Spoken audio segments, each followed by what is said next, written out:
Hello students, chapter पुराना है, topic नया है। अगर आपने पहले इस चैप्टर को नहीं पढ़ा, इसके 2 पार्ट हम कंप्लीट कर चुके हैं, तो सबसे पहले आप उन टॉपिक्स को पढ़िए, फिर आपको आज वाला टॉपिक क्लियर होगा, क्योंकि ये चैप्टर जो है उस टॉपिक से लिंक है, क्रिएटेड है।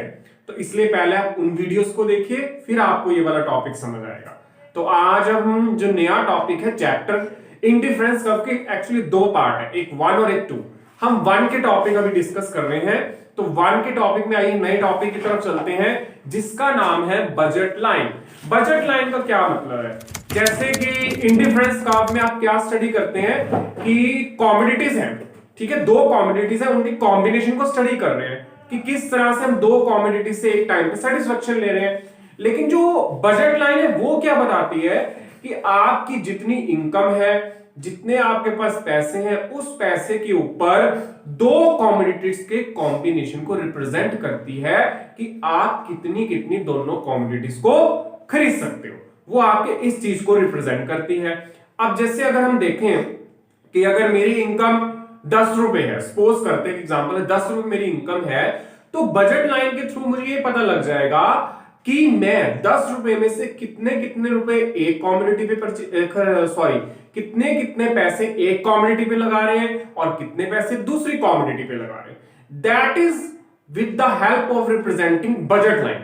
बजट लाइन की हेल्प से हम इस चीज को रिप्रेजेंट करते हैं। तो बजट लाइन का काम ही यही है, बजट लाइन शो ही यही करता है कि आप अपनी जितनी प्रेजेंट इनकम है, उस प्रेजेंट इनकम में 2 कॉमोडिटीज के कितने कितने कॉम्बिनेशंस को परचेज कर सकते हो। That is the point of budget line.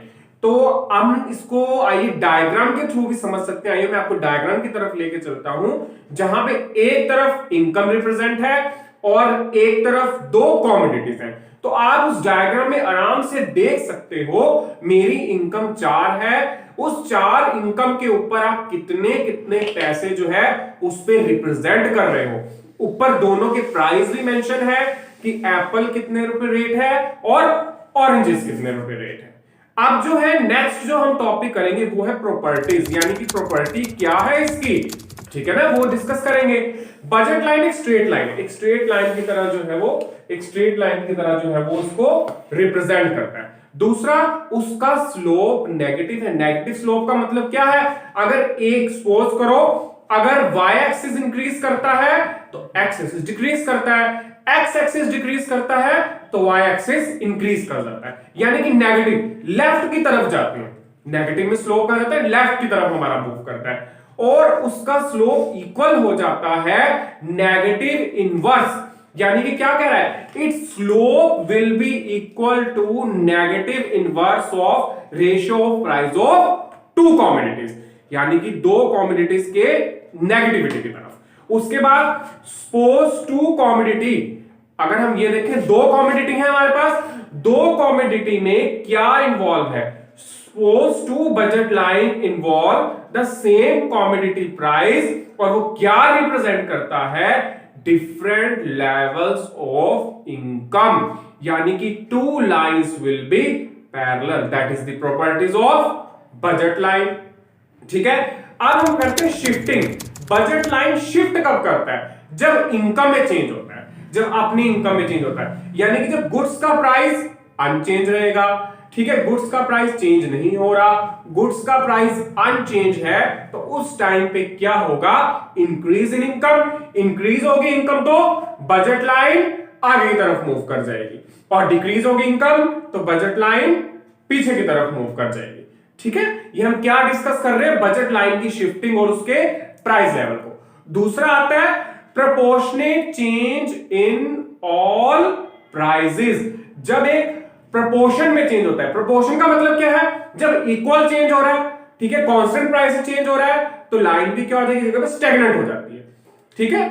उसके बाद आता है कि अगर मेरे प्राइसेस प्रोपोर्शन में इंक्रीज होते हैं, प्राइस इंक्रीज हुए तो हम ओरिजिन से दूर चले जाएंगे, ठीक है, और प्राइस डिक्रीज हुए तो हम ओरिजिन के पास हो जाएंगे। That is the change in proportion in all prices. अब है जब अदर फैक्टर्स का इफेक्ट पड़ता है। अदर फैक्टर्स के इफेक्ट में क्या होगा?